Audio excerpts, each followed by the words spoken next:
In this video, I'm going to lie to you. This is not an unboxing of the Air Jordan 1 band. I mean, it is an unboxing of the Air Jordan 1 band in the sense that, hey, I'm here opening this box and showing you the Air Jordan 1 band. So here, let me do the thing. You know, the thing. Yo, yo, yo. Hey guys, it's poppin'. Jacques Slade here. Back with another unboxing, but it's not an unboxing because we've done this before. Let's see. I did a video about the Band 1 Retro in 2016 when Jordan 1s were rocketing towards the apex of their popularity, and again in 2022 when it was retroed again, but this time in its reimagined patent leather form. So it wouldn't really make sense to do another standard unboxing of the Jordan 1 band when you can just go back in the archive and watch those. You know what I mean? So why are we here? Look, what we will do is talk about why this version of the Air Jordan 1 band is different from the rest, because it is different from every other retro of the Air Jordan 1 band, except for the original that was released in 1985. You see, this one is called the Air Jordan 1 High 85 because Nike has gone to great lengths in order to recreate this sneaker to the exact specifications of the original pair. They even have a whole marketing push behind it, complete with commercials you can see on regular television. We've seen High 85 variants before on various lesser known OG and non-OG colorways the past few years, but this band pair is different. They went all out for this one. The only thing missing from this 2025 remake is the slogan that says, engineered to the exact specifications of championship athletes, like those old Nike tags. But then again, you can't put that tag on these because it wouldn't be an accurate remake. Now, would it? So here's a quick top line summary of the retro. Yes, this is the closest Jordan brand has ever come to making an Air Jordan 1 that is just like the original. So much work was put into recreating that 1985 feel. It should please the most dedicated of Jordan fans and those who are just in the market for another black and red Jordan 1. But as important and as necessary as the work it took to bring these back might seem, it may not really matter at the end of the day. What really matters is that black, that red, that swoosh, those wings, and Nike Air. Earlier this month, I had the chance to speak with Jason Grisby. He's the product manager at Jordan Brand.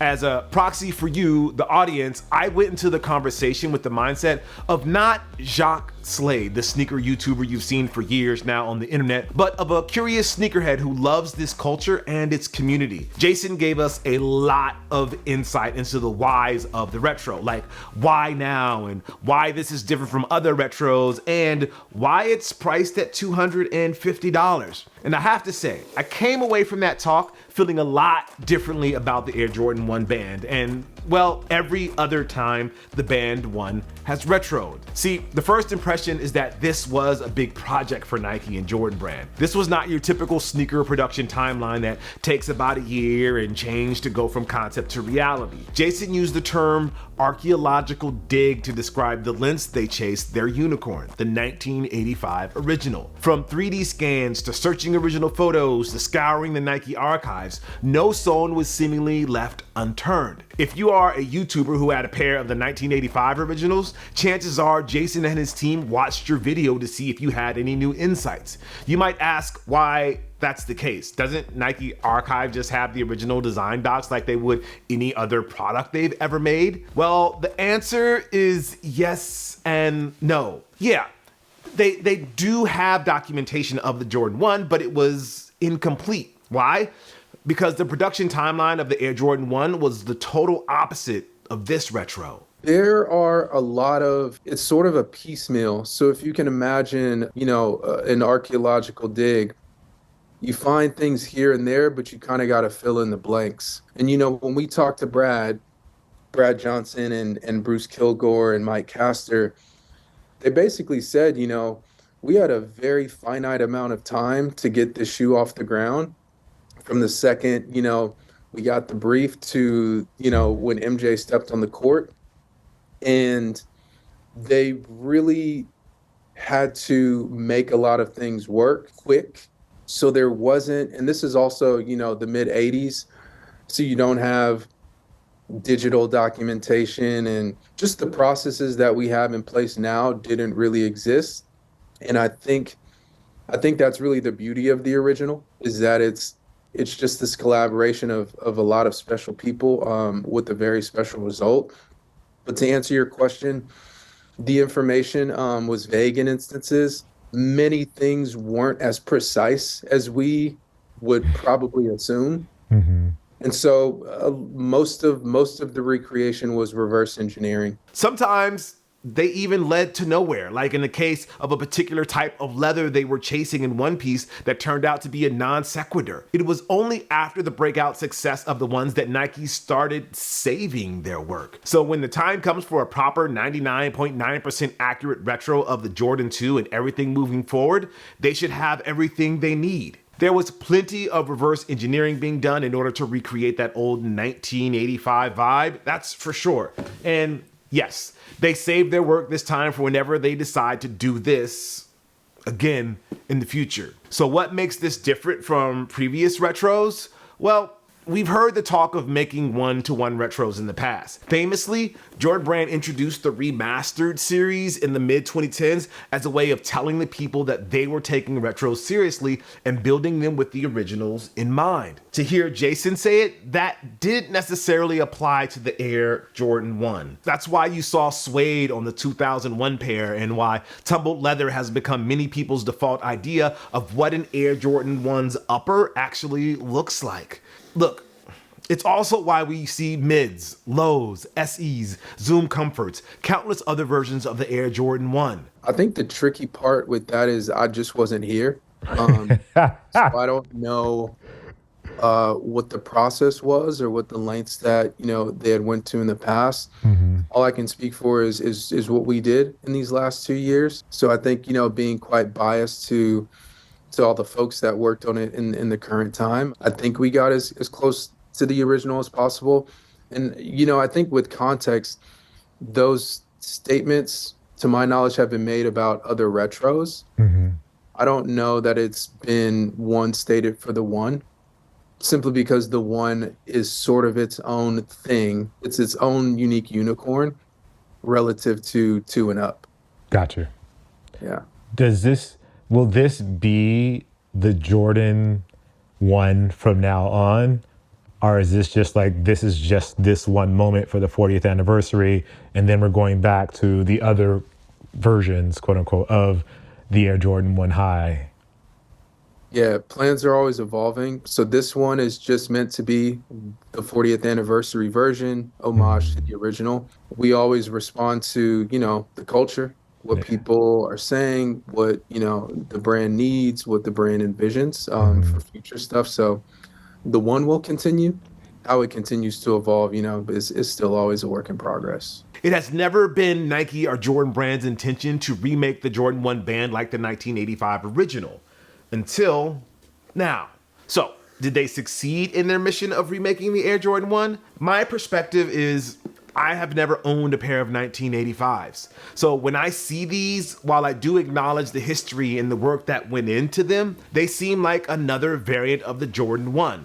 Just like any other. In my mind, Jordan Brand has, in a sense, remade the Jordan 1 in the original's image so many times that the finding one true Jordan 1, it seems impossible. Yes, they can tell me that this is a one of one, the most accurate, but I'm not sure that it matters to me anymore. If all of these other versions were good enough for you to sell to me, especially with the reverence you're supposed to have for this shoe, why should I favor this more than any other? Now, if you're that discerning sneakerhead who obsesses over the little details, watches YouTube breakdowns of why the 1985 original is different from the 1994 retro, which is different from the 2001 and so on, this is the Air Jordan 1 for you. Because once you get these in hand, you will see and feel the difference from all the previous retros. And if you happen to be among the few that have a 1985 original, you'll be able to see how this retro stacks up. Get ready for all sorts of comparison videos over the next few weeks comparing the toe boxes, y'all. In the end, it won't be a perfect recreation because, as Jason mentioned, it was a different time back then for manufacturing. But it's as close as you can get in 2025 without power lacing up your Nike mags and hopping on a DeLorean. These are the fans who keep the brand in check and demand better. Without their voice, chances are we're still dealing with the shoddy retros with second-rate production that were rampant prior to the late 2000s and early 2010s. This matters to them in the holy grail sort of way, and I thank them for that. Now, if you are the casual sneakerhead who knows that there is an OG black and red Air Jordan 1 dropping on the 14th, but don't really pay attention to the minute details, then this pair can also be for you. It probably won't matter to you that there's a difference in the collar height or that the leather doesn't have the premium tumbled feel that we've seen on more recent Jordan retros. What matters to you is that you have a pair of black and red Jordan 1s. Maybe it's your first pair, maybe it's the second or third after you've worn out the 2016 retro. All that matters is that it's a black and red and that the creases aren't as much of a deal breaker as they are on the patent leather or satin joints.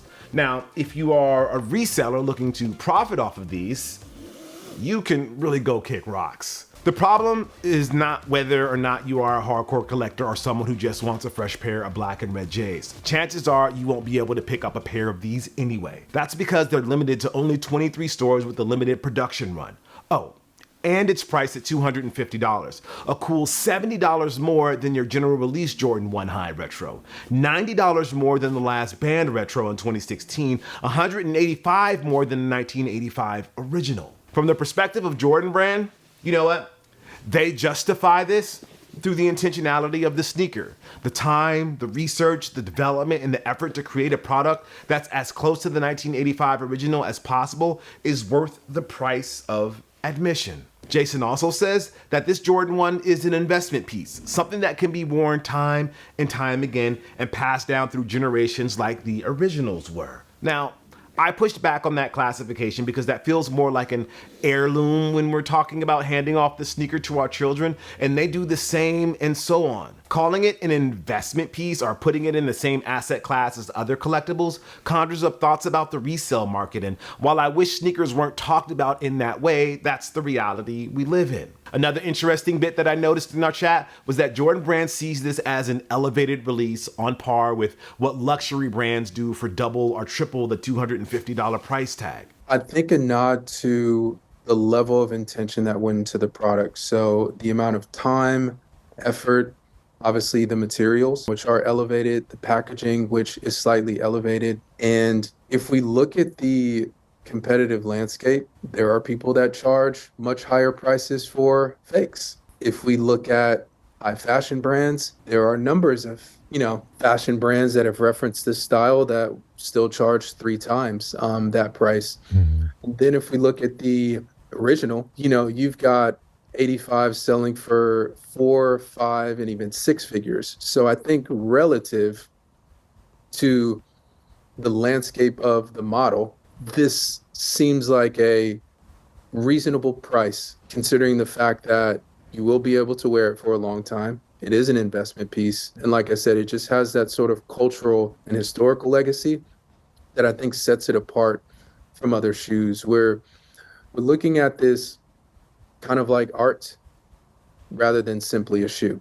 Ironically, any of those luxury brands would kill to have a sneaker as iconic as the Air Jordan 1. It also explains why so many of them make sneakers that ape the vibe of the Air Jordan 1. So from that perspective, this is actually a steal, but no one, certainly not sneakerheads, are looking at this as a steal. It's also releasing at a very interesting time for the Jordan 1 and the Jordan brand in general. A decade ago, you couldn't keep Jordan 1s on shelves. It didn't matter what the colorway was. They sold out in mere minutes, both in store and online. Who knew doing something as simple as removing the Jumpman and bringing back the Nike Air on the tab would unlock so much profit for Nike? From skate parks to school hallways to social media feeds to Hollywood red carpets, the Air Jordan 1 was everywhere. Well, almost everywhere. You rarely saw them on the court. Shout out to PJ Tucker for being the one brave soul who probably switched the insoles to their custom orthotics so that they can actually survive a quarter or two. But now,